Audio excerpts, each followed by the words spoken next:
Assalamualaikum sahabat channel Tanda Tanya. Hari ini saya akan menceritakan tentang banjir bandang yang terjadi di Wonosari.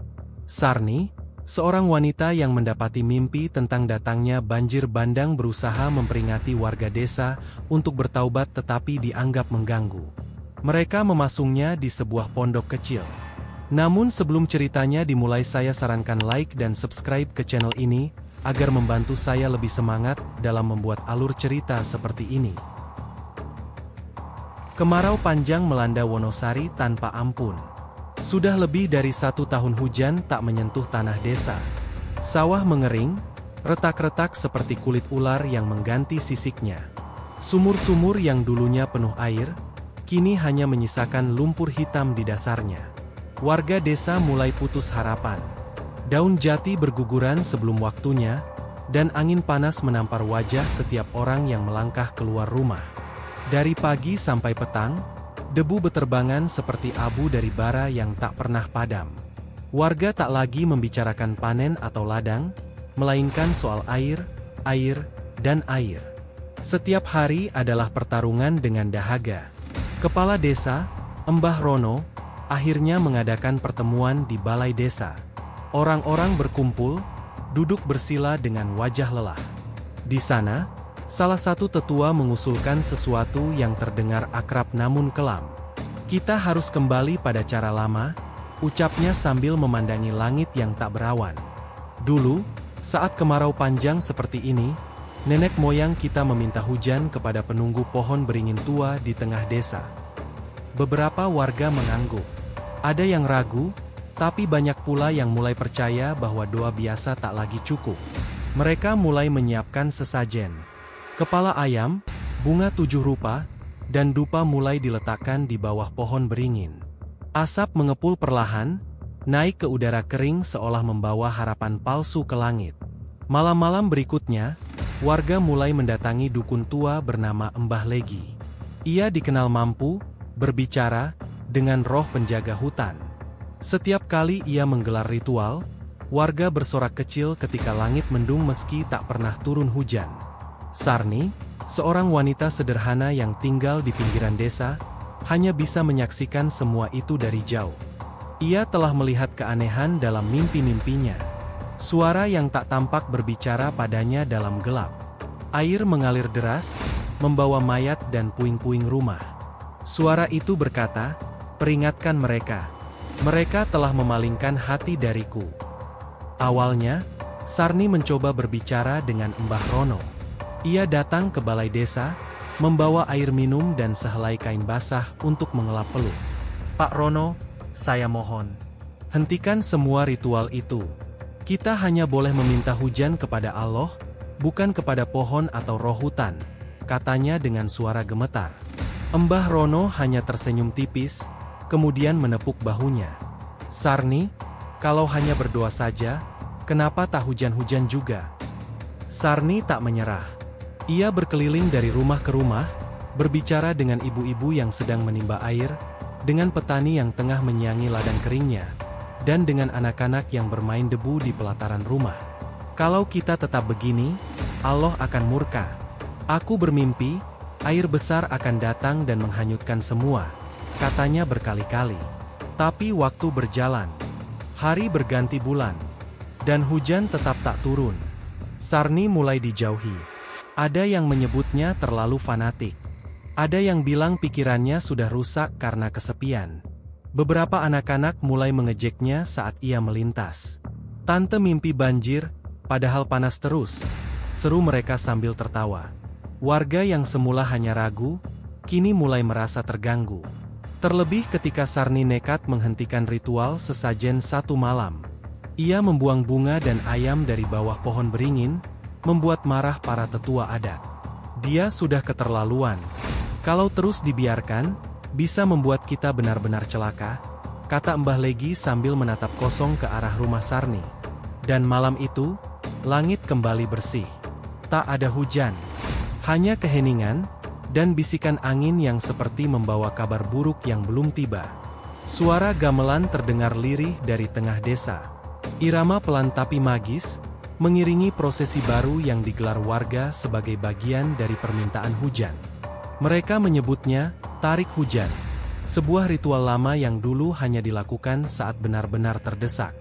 Di bawah cahaya obor dan dupa, puluhan orang menari mengelilingi pohon beringin tua, melemparkan beras kuning dan bunga melati ke udara, seolah-olah sedang memberi makan langit. Sarni berdiri tak jauh dari sana, menyaksikan semuanya dari balik semak di ujung jalan. Matanya basah, bukan karena emosi, tapi karena ketakutan. Ia tahu apa yang ia lihat dalam mimpi bukan sekadar bayangan. Ia merasakan sesuatu yang mendekat, sesuatu yang besar dan tak bisa dihentikan. Ia melihat air dan mayat. Esok paginya, Sarni kembali mendatangi balai desa. Kali ini ia berbicara lebih lantang, berdiri di depan para lelaki yang sedang rapat, menggenggam lembaran kain yang basah oleh keringat. Kalian pikir aku gila, tapi aku tidak. Aku tidak meminta kalian percaya padaku. Percayalah pada Allah. Jangan sembah batu, jangan sembah pohon. Hentikan sesajen itu. Bencana akan datang. Suara Sarni menggema, menggetarkan ruang kayu itu. Tapi yang ia terima hanyalah tatapan tajam dan senyum sinis. Salah satu dari mereka, seorang petani tua bernama Pak Trisno, berdiri dan menepuk meja. Sudah cukup. Kau datang tiap minggu, bicara hal yang sama. Tak ada yang percaya lagi padamu, Sarni. Kau cuma bikin takut orang-orang. Yang lain ikut bersuara, satu persatu. Kalau kau memang dapat wahyu, kenapa hujan tak turun juga? Atau jangan-jangan kau sendiri penyebabnya? Suara-suaramu itu, mungkin bukan dari Allah. Sarni terdiam. Nafasnya tersengal. Tangannya gemetar menahan emosi dan ketakutan. Tapi ia tetap melangkah keluar dengan kepala tegak. Hari-hari berikutnya, Sarni semakin sering dilihat mondar-mandir di desa. Ia berbicara sendiri di pinggir jalan, berseru kepada siapa saja yang lewat, kadang sambil membawa botol kecil berisi air sumur yang ia yakini sudah diberkahi doa. Ia menyuruh orang-orang memercikkannya di pekarangan rumah, tapi tak ada yang mau. Beberapa anak-anak malah melemparinya dengan batu kecil sambil tertawa. "Pergi, orang gila!" teriak mereka. Malam-malam pun mulai berubah. Suara angin menjadi lebih dingin, lebih menusuk. Tapi warga tak peduli. Mereka lebih khawatir dengan Sarni yang dianggap sudah kelewat batas. Kepala dusun akhirnya mengumpulkan tokoh masyarakat. Di rumah Mbah Legi, mereka berbicara serius sambil membakar kemenyan. Mereka tidak tahu harus berbuat apa. Sarni tidak menyerang siapa-siapa, tapi kehadirannya mulai dianggap racun. Banyak warga jadi resah dan mulai merasa terganggu dengan peringatan terus-menerus yang tak kunjung terbukti. "Apa kita tunggu dia mengganggu ritual lagi?" ucap seseorang. "Atau lebih baik kita amankan dulu, supaya desa ini tenang." Akhirnya, pada suatu sore yang redup, 4 orang datang ke rumah Sarni. Mereka membawa tali dan wajah tanpa ekspresi. Sarni tidak melawan. Ia tahu saat itu pasti datang. Tapi ia sempat berkata pelan, seperti berbicara pada angin. "Kalian boleh pasung tubuhku, tapi kalian tak bisa pasung peringatannya." Mereka menyeretnya ke sebuah pondok kosong di belakang balai desa. Di sana, kaki Sarni diikat dengan rantai besi yang dulu digunakan untuk menjinakkan sapi liar. Tangannya diikat dengan tambang kelapa. Tak ada yang menangis. Tak ada yang membela. Dari kejauhan, langit tampak berwarna kelabu, seperti menyembunyikan sesuatu yang sudah lama dipendam. Dan malam pun jatuh tanpa suara. Pondok kecil tempat Sarni dikurung berdiri di ujung desa, tak jauh dari sawah-sawah yang sudah mengering jadi ladang retakan. Bangunannya terbuat dari kayu lapuk, beratap seng karatan, dan hanya memiliki satu jendela kecil yang menghadap ke arah barat. Di sanalah Sarni diikat, kakinya terbelenggu dengan rantai besi, tubuhnya meringkuk di atas tikar anyaman tua yang sudah robek di beberapa bagian. Hari-hari berlalu dengan lambat. Angin berhembus panas, membawa aroma tanah mati dan dupa yang terus dibakar warga di bawah pohon beringin. Tapi Sarni tak mengeluh. Lidahnya tak henti membaca ayat-ayat, lirih namun pasti, menembus kesunyian. Ia tetap berdoa, tak untuk kebebasannya, tapi untuk keselamatan desa yang sudah menutup mata. Kadangkala, suara anak-anak terdengar dari kejauhan. Mereka meniru-niru ucapan Sarni sambil tertawa. "Awas banjir! Awas banjir!" teriak mereka sambil berlari-lari di luar pondok. Tapi ada satu anak kecil bernama Rahayu, usia 7 tahun, yang datang diam-diam setiap sore. Ia membawa segelas air dan sepotong ubi rebus. Ia tak bicara banyak, hanya menaruh makanan di dekat pintu lalu lari sebelum ketahuan. Sarni tak pernah menanyakan siapa dia. Ia hanya tersenyum dan berdoa agar anak itu dijaga. Hari keempat dalam pasungan, angin berubah arah. Dari utara, hembusan dingin datang tiba-tiba, membawa bau lumpur yang belum basah. Malam itu, Sarni bermimpi lagi. Ia berdiri di tengah desa yang sudah rata dengan tanah. Air mengalir seperti ular besar, menggulung rumah, pohon, dan manusia. Di tengah arus itu, ia melihat wajah-wajah yang ia kenal, menggapai-gapai tanpa suara. Ketika ia terbangun, air matanya sudah mengalir. Tapi ia tidak menjerit. Ia hanya menunduk dan berbisik, "Sudah dekat, sudah sangat dekat." Sementara itu, di pusat desa, warga semakin sibuk dengan ritual. Dukun Mbah Legi membuat acara baru, membakar dupa di 7 titik desa, menyembelih kambing hitam, dan menyebarkan darahnya ke tanah. Mereka percaya bahwa roh-roh penjaga belum puas, bahwa permintaan hujan akan datang hanya jika persembahan ditambah. Beberapa orang masih ragu. Salah satunya adalah Mas Joyo, tukang kayu yang dulu pernah ditolong Sarni saat jatuh sakit dan tak mampu berobat. Ia diam-diam menyaksikan bagaimana Sarni diperlakukan. Setiap malam, ia duduk di beranda rumahnya, memandangi arah pondok tempat Sarni dirantai. Ia mulai gelisah. Hatinya tak tenang. Ia bukan orang yang taat, tapi ia tahu ada yang salah. Terlalu banyak ritual, terlalu banyak asap, terlalu banyak darah. Dan tak setetes pun hujan turun. Sementara itu, langit terus berubah. Matahari tidak bersinar seperti biasanya. Awan gelap mulai menggumpal di ujung pegunungan. Tidak ada suara petir. Tidak ada angin besar. Hanya diam, tapi bukan diam yang biasa. Suatu malam, pondok Sarni diguncang angin kencang yang datang dari utara.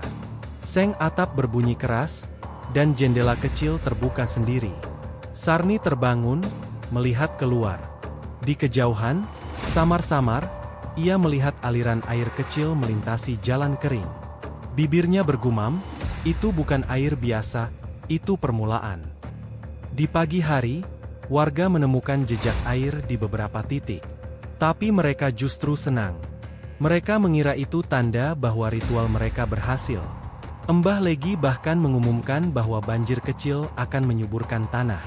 Warga bersorak, menabuh kentongan, dan membakar dupa lebih banyak dari sebelumnya. Tak seorang pun mendengar suara lirih dari pondok di ujung desa. Bukan banjir kecil, bukan penyubur tanah. Itu pembuka jalan kematian. Pagi itu, langit tampak seperti telah berubah hati. Awan kelabu menggantung rendah di atas desa Wonosari. Angin bertiup lembut, membawa aroma tanah yang baru disentuh air. Lalu, seperti tetes pertama dari takdir yang sudah ditulis sejak lama, hujan pun jatuh.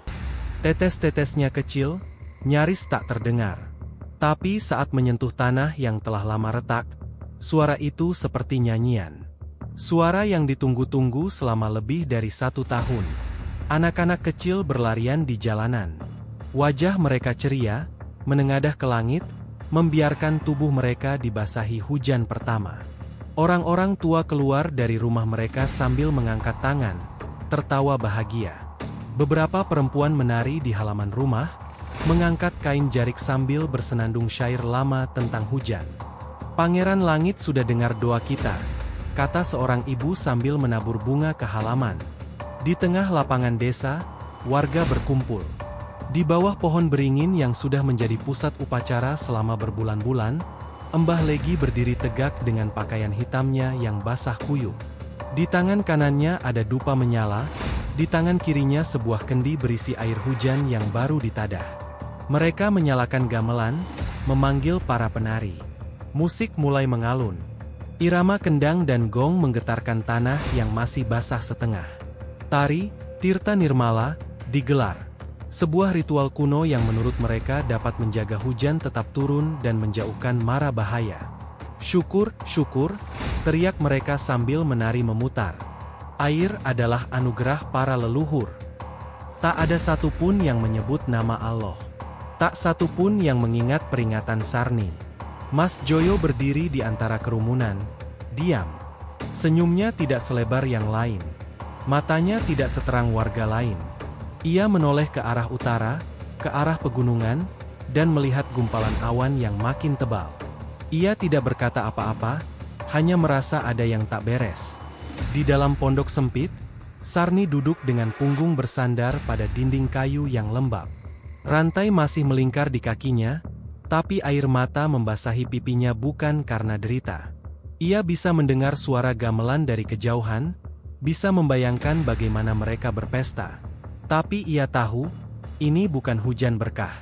Ini bukan jawaban dari langit. Ini adalah ujian terakhir sebelum penutup.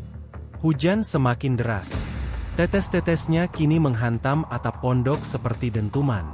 Tanah mulai tergenang. Parit-parit kecil mengalir cepat. Di beberapa titik, aliran air mulai menyeret ranting dan daun-daun kering. Namun warga tetap berpesta. Mereka percaya bahwa hujan ini adalah hasil dari kerja keras mereka, dari sesajen yang terus-menerus diberikan, dari doa yang ditujukan kepada batu, pohon, dan roh yang mereka ciptakan sendiri. Api dupa terus mengepul, bercampur dengan uap hujan yang membasahi tungku. Malam menjelang dengan suara rintik hujan yang tak kunjung reda. Tanah desa yang haus mulai kewalahan menerima limpahan air. Lahan pertanian berubah menjadi kolam-kolam kecil. Sungai kecil di sebelah timur desa sudah meluap setinggi mata kaki. Tapi tidak ada yang takut. Mereka berkata, itu tandanya air sudah cukup. Besok kita bisa bercocok tanam lagi. Di dalam pondok, Sarni menggigil. Bukan karena dingin, tapi karena ia tahu, malam ini belum puncaknya. Dan jika mereka masih buta, esok tak akan ada ladang yang bisa ditanami lagi. Ia menarik napas dalam-dalam, lalu menunduk. Dari bibirnya keluar doa yang tak putus-putus, kalimat yang sama sejak awal ia dikurung. Ya Allah, jika mereka tak mendengar kata-kataku, maka biarlah Engkau sendiri yang membuka telinga mereka. Dan langit pun menjawab, dengan guntur yang menyambar pegunungan, mengguncang bumi yang sudah terlalu lama diam. Pagi hari yang baru tak dimulai dengan kokok ayam atau teriakan penjual sayur keliling. Ia datang dengan suara gemuruh, seperti gerakan 1000 kuda dari kejauhan. Suara itu membangunkan para warga yang tidur nyenyak setelah malam pesta. Mereka membuka jendela, melongok keluar, mencoba mencari asal bunyi yang mengguncang dada. Di utara, dari arah pegunungan Sewu, awan tak lagi hanya menggantung. Ia bergerak, turun perlahan seperti tirai hitam yang menutup matahari. Gemuruh itu makin dekat. Tak lama kemudian, sebuah kabar buruk berlari ke tengah desa. Sungai besar di utara telah meluap. Tidak seperti biasanya. Airnya bukan coklat melainkan hitam pekat. Seperti lumpur dan darah yang bercampur. Embah Legi yang biasanya tenang, kini berdiri kaku. Ia menatap utara dengan wajah pucat. Tangannya menggenggam kendi air hujan kemarin, tapi isinya sudah tumpah tanpa ia sadari. Warga berkerumun, saling bertanya, saling menenangkan, tapi suara gemuruh itu makin dekat, makin nyaring, dan akhirnya terlihat. Dinding air setinggi pepohonan, datang seperti monster tak bernama. Lari! Ke bukit! Lari! Seseorang berteriak. Tapi sebagian masih terpaku. Sebagian masih mengira ini hanya luapan biasa.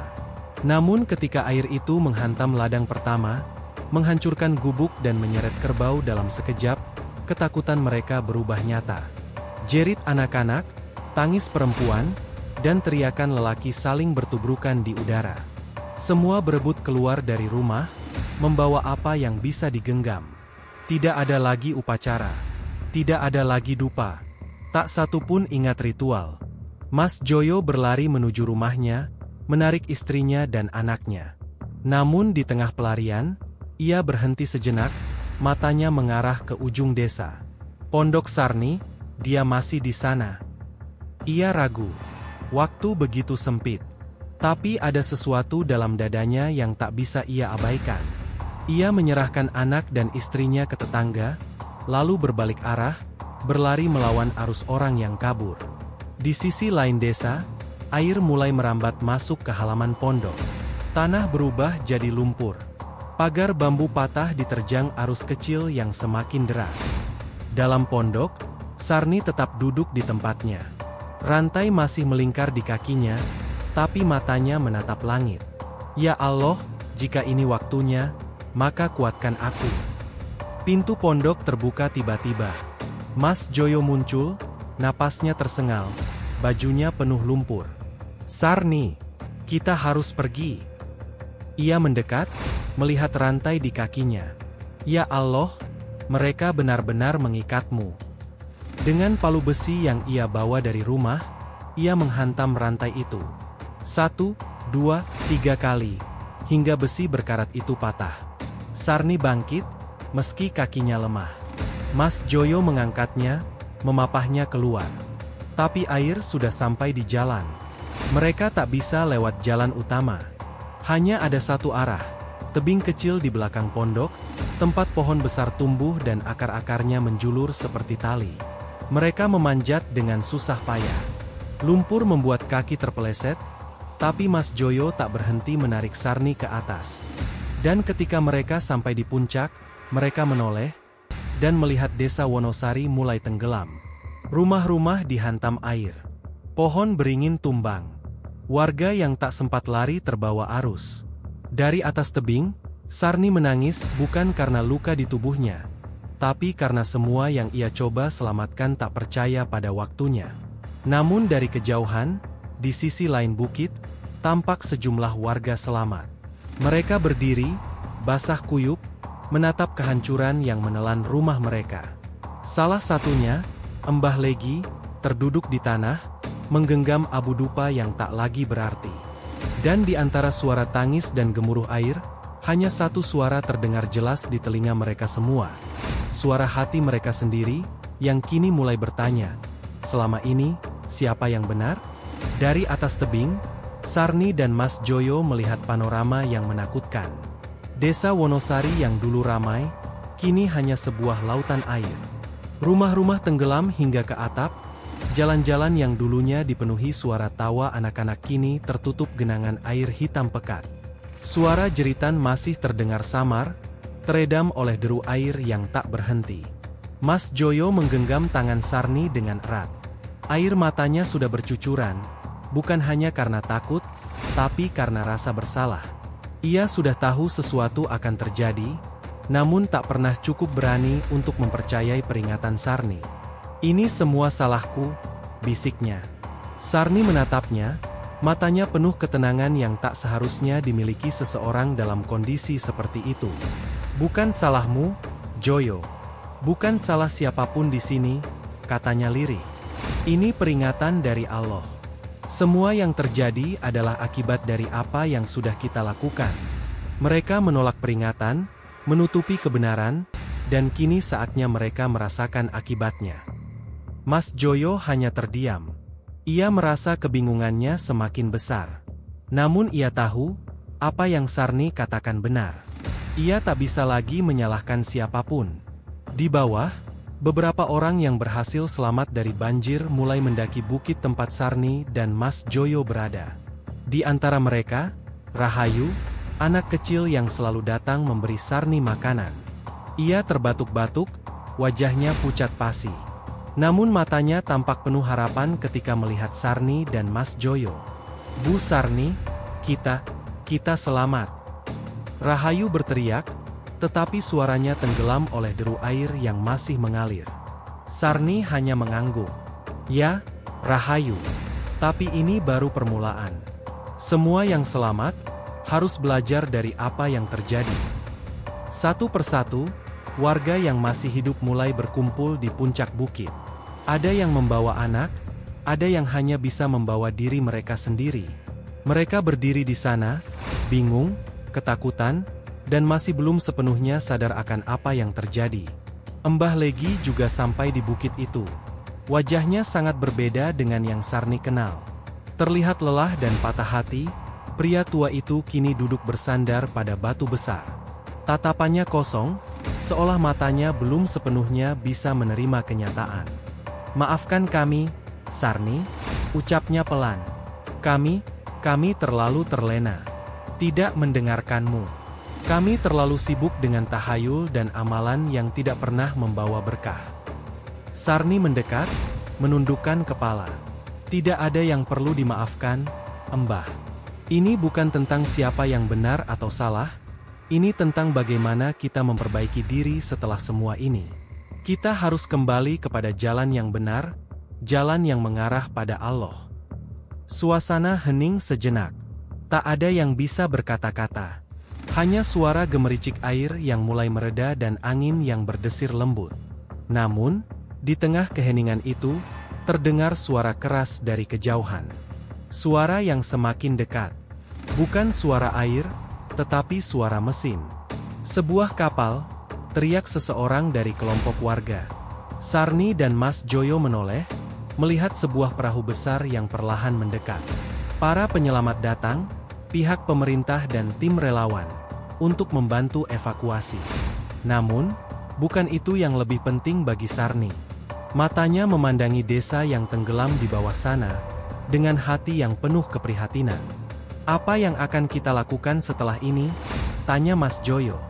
Sarni menatap langit yang mulai terang, meskipun awan masih menutupi sebagian besar. "Kita akan membangun kembali desa ini, Joyo. Tapi bukan hanya dari fisiknya. Kita harus membangun kembali iman kita, menjalani hidup yang benar, dengan penuh ketulusan. Kita harus belajar untuk tidak mengulangi kesalahan yang sama."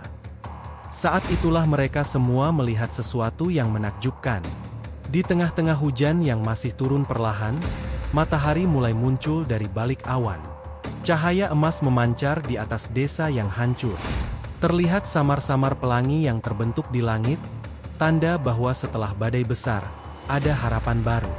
Tim relawan semakin jelas terlihat, meskipun Sarni tahu bahwa mereka bukanlah jawaban dari semua yang terjadi. Ketika perahu itu akhirnya merapat di bukit, seorang pria muda yang mengenakan pelampung dan membawa tas P3K turun dari kapal. Di belakangnya, beberapa relawan lainnya mulai membantu menurunkan bantuan berupa tenda dan logistik. Pria itu mendekati Sarni dan Mas Joyo, wajahnya penuh rasa simpati. "Apakah ada korban jiwa?" tanya pria itu dengan suara yang lembut. Sarni menatapnya dengan matanya yang penuh kelelahan. "Ada banyak. Tapi ini bukan hanya tentang fisik. Kami harus memperbaiki apa yang lebih dalam, apa yang selama ini kami abaikan," jawab Sarni pelan, suaranya menggema dengan rasa tanggung jawab yang besar. Mas Joyo mengangguk, matanya tetap tertuju pada desa yang tenggelam di bawah air. "Ini bukan hanya tentang musibah. Ini tentang kesalahan yang kami perbuat selama ini," kata Mas Joyo. Pria itu menatap Sarni, kemudian mengangguk. "Kami akan membawa kalian ke tempat yang lebih aman." Tapi tentang itu, dia berhenti sejenak, memandangi kerumunan warga yang mulai berkumpul di sekitar mereka. "Kami bisa membantu secara fisik, tapi yang kalian butuhkan lebih dari itu. Kalian harus kembali kepada Tuhan dan memperbaiki hubungan dengannya." Sarni terdiam mendengar kata-kata itu. Ya, dia tahu bahwa hanya dengan kembali kepada Allah, mereka bisa meraih keselamatan sejati. Bukan hanya tubuh yang diselamatkan, tetapi jiwa yang harus dipulihkan. Dengan hati yang berat, Sarni memimpin kelompok warga menuju perahu. Namun sebelum mereka berangkat, ia menoleh sekali lagi ke desa yang telah hancur. Di sana, hanya kenangan yang tinggal, tanah yang kering, dan sisa-sisa kehidupan yang kini terendam. Namun Sarni merasa, meskipun desa itu hancur, ada kesempatan baru yang menanti. Perahu itu mulai bergerak menjauh dari tepi bukit, meninggalkan desa yang tenggelam. Selama perjalanan, Sarni duduk dengan tenang, merenung. Wajahnya tampak lebih tenang daripada sebelumnya. Mas Joyo duduk di sampingnya, memandangi air yang perlahan surut. "Apakah kita akan kembali ke sana, Sarni?" tanya Mas Joyo, suara hatinya penuh kebimbangan. Sarni menatap Mas Joyo dengan mata yang tegas. "Kita akan kembali, Joyo. Tapi kali ini, kita akan memulai semuanya dengan benar. Kita akan mengingatkan mereka tentang siapa yang sebenarnya memberi hujan, memberi kehidupan, dan menyelamatkan kita." Matahari terus menyinari perahu yang melaju. Pelan-pelan, warga mulai berdamai dengan kenyataan.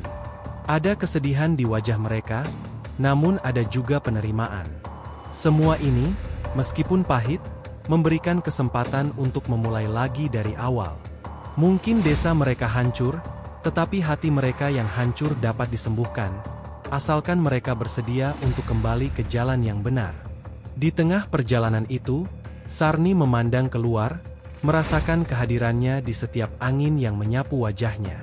Ketika mereka tiba di tempat yang lebih aman, mereka akan membangun kembali, bukan hanya rumah, tetapi juga iman yang telah lama terlupakan. "Jangan biarkan semuanya sia-sia," kata Sarni pelan kepada dirinya sendiri. "Mari kita bangkit kembali. Dengan Allah, kita bisa." Dan di balik awan yang masih gelap, sinar matahari terus bersinar lebih terang, memberikan kehangatan pada hati yang mulai terbuka kembali. Perjalanan menuju tempat pengungsian tidak terlalu jauh, namun rasanya seolah memanjang. Perahu melaju pelan, membelah air yang surut perlahan, dan warga yang selamat duduk terdiam, masing-masing terbenam dalam pikirannya. Sarni duduk di bagian depan, matanya menatap horizon dengan penuh ketenangan, sementara Mas Joyo duduk di sampingnya, sesekali menoleh ke belakang untuk memastikan bahwa semua warga selamat. Selama perjalanan, Sarni merenung. Betapa besar pelajaran yang dapat dipetik dari bencana ini. Desa yang dulu dipenuhi dengan kehidupan, kini hancur, namun di tengah-tengah kehancuran itu, ada harapan yang baru.